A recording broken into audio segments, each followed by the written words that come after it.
जय श्री कृष्णा। राधे राधे। आइए सुनते हैं भगवान राम और उनके परम भक्त श्री हनुमान जी की यह कथा। मर्यादा पुरुषोत्तम भगवान श्री राम के परम भक्त श्री हनुमान जी के बारे में तो सभी जानते हैं। यह भी जानते हैं कि दशरथ नंदन राम हनुमान के हृदय में बसते हैं। लेकिन क्या आपको यह पता है कि एक बार पवन सुत हनुमान श्री राम जी से ही लड़ने पहुंच गए थे। हो सकता है यह सुनकर आपको हैरानी हो, लेकिन यह सत्य है और इस घटना का जिक्र श्री राम कथा में भी सुनने और पढ़ने को मिलता है। लेकिन इससे भी ज़्यादा हैरान करने वाली बात यह है कि पवन सुत जब श्री राम से लड़ने के लिए तैयार हुए तो उन्होंने सौगंध भी मर्यादा पुरुषोत्तम की ही ली। आइए जानते हैं कि ऐसा क्या हुआ था कि श्री राम के परम भक्त पवन सुत को उनसे युद्ध करना पड़ा। कथा मिलती है कि एक बार सुमेरु पर्वत पर सभी संतों की सभा का आयोजन हुआ। कैवर्त देश के राजा सुकंत भी उसी सभा में सभी संतों का आशीर्वाद लेने जा रहे थे। रास्ते में उन्हें देवर्षि नारद मिले। राजा सुकंद ने उन्हें प्रणाम किया। इस पर श्री नारद जी ने उन्हें आशीर्वाद देकर यात्रा का प्रयोजन पूछा। राजा सुकंद ने उन्हें संत सभा के आयोजन की बात बताई। इस पर नारद मुनि ने कहा, अच्छा है, संतों की सभा में जरूर जाना चाहिए। ऐसा कहकर सुकंत को जाने का आदेश दे दिया। सुकंत जैसे ही सभा में जाने के लिए प्रस्थान करने लगे, वैसे ही नारद जी ने उन्हें आवाज दी। इसके बाद कहा कि जिस सभा में जा रहे हो उसमें सभी को प्रणाम करना, लेकिन ऋषि विश्वामित्र का अभिवादन बिल्कुल भी मत करना। इस पर सुकंत ने पूछा कि यह तो उचित नहीं है। तब श्री नारद जी ने कहा कि तुम भी राजा हो, वह भी पहले राजा ही थे, अब संत हो गए हैं, मत करना प्रणाम। राजा सुकंद ने कहा, ठीक है, वैसा ही करूँगा। सभा के समाप्त होते ही विश्वामित्र जी श्री राम से मिलने पहुँचे। वहाँ पहुंचकर उन्होंने बताया कि उनका अपमान हुआ है। वह इसे भूल भी जाते, लेकिन यह तो संत परंपरा का अपमान है। राम जी ने पूछा, गुरुजी क्या हुआ? तब विश्वामित्र जी ने कहा कि मेरा अपमान हुआ है। राम जी ने पूछा, किसने किया? तब विश्वामित्र जी ने कहा कि जानकर क्या करोगे?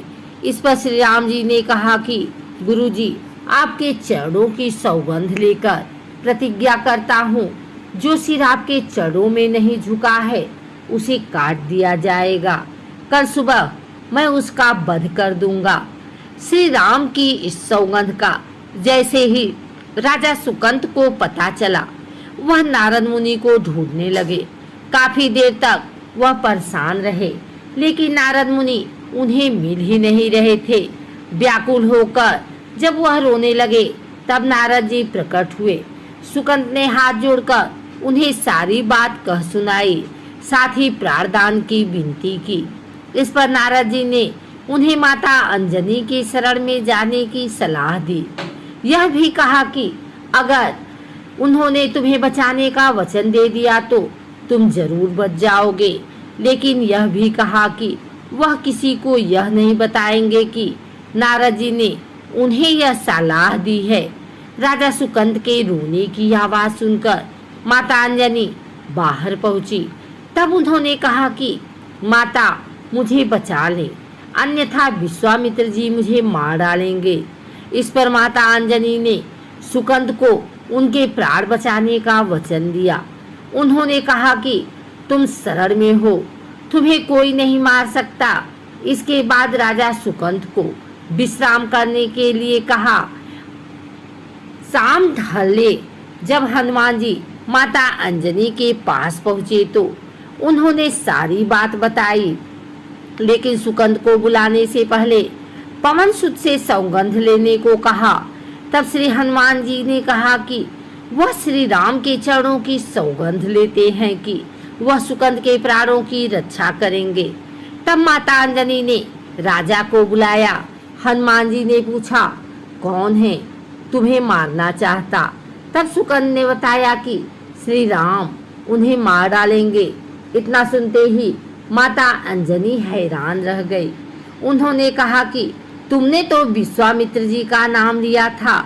तब राजा ने कहा कि नहीं, वह तो मरवा डालना चाहते हैं, लेकिन मारेंगे तो राम ही। हनुमान जी ने राजा सुकंद को उनकी राजधानी में छोड़ा और श्री राम के दरबार में पहुँचे। वहाँ पहुँचकर उन्होंने राम जी से पूछा कि वह कहाँ जा रहे हैं। तब मर्यादा पुरुषोत्तम ने बताया कि वह राजा सुकंद का वध करने जा रहे हैं। तब हनुमान जी ने कहा, प्रभु उसे मत मारिए। राम जी ने कहा कि वह तो अपने गुरु की सौगंध ले चुके हैं, अब पीछे नहीं हट सकते। हनुमान जी ने कहा, प्रभु मैंने उसके प्राणों की रक्षा के लिए अपने इष्ट देव यानी कि आपकी सौगंध लिया हूँ। तब राम जी कहते हैं कि ठीक है, तुम अपना वचन निभाओ, मैं तो उसे मारूंगा। हनुमान जी राजा सुकंद को लेकर पर्वत पर पहुँचे और राम नाम का कीर्तन करने लगे। उधर राम जी राजा सुकंद को मारने के लिए उनकी राजधानी पहुँचे, लेकिन वह नहीं मिले तो वह उन्हें ढूंढते हुए पर्वत पर पहुँचे। वहाँ हनुमान राम मंत्र का जाप कर रहे थे। राम जी को देखते ही सुकंद डर गए। उन्होंने कहा कि अब तो राम जी उसे मार ही डालेंगे। वह बार बार हनुमान जी से पूछता कि बच जाएंगे हम। तब उन्होंने कहा कि राम मंत्र का जप करते रहो और निश्चिंत रहो, भगवान नाम पर पूरा भरोसा रखो। लेकिन वह काफी डरे हुए थे, तो हनुमान जी ने सुकंद को राम नाम मंत्र के घेरे में बिठा दिया। इसके बाद राम नाम जपने लगे। राम जी ने राजा सुकंद को देखकर जब बाण चलाना शुरू किया तो वह राम नाम के मंत्र के आगे विफल हो जाते। राम जी हताश हो गए कि क्या करें।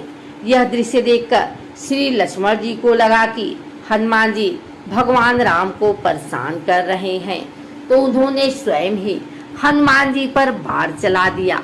लेकिन यह क्या, उस बाण से पवन सुत के बजाय श्री राम मूर्छित हो गए। यह देखते ही लक्ष्मण जी दौड़ पड़े और देखते हैं कि बाण तो हनुमान जी पर चलाया था, लेकिन मूर्छित राम जी कैसे हो गए।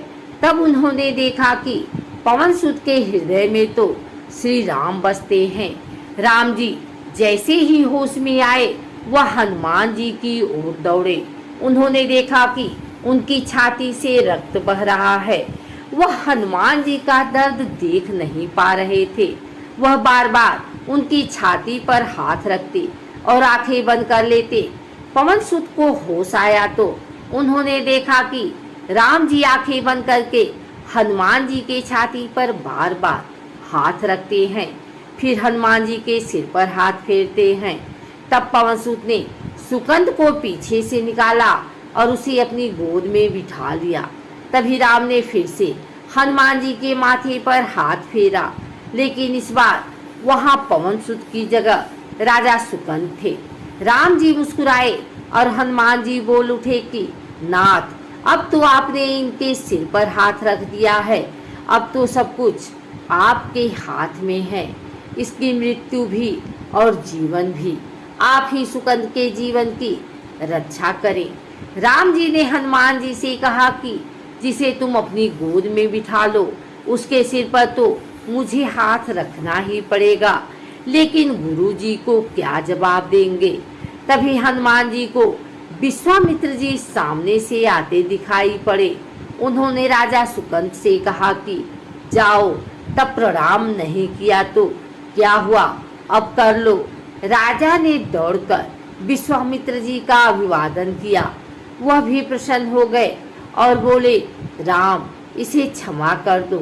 मैंने इसे क्षमा कर दिया, क्योंकि संत का काम मिटाना नहीं बल्कि सुधारना होता है।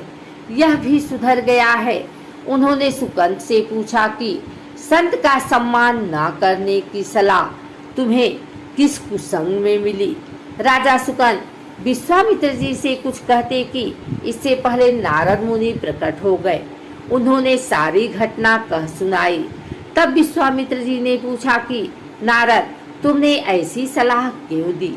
तब नारद जी ने कहा कि अक्सर ही लोग मुझसे पूछते थे कि राम बड़े या राम का नाम बड़ा, तो मैंने सोचा कि क्यों न कोई लीला हो जाए कि लोग अपने आप ही समझ लें कि भगवान से अधिक भगवान के नाम की महिमा है।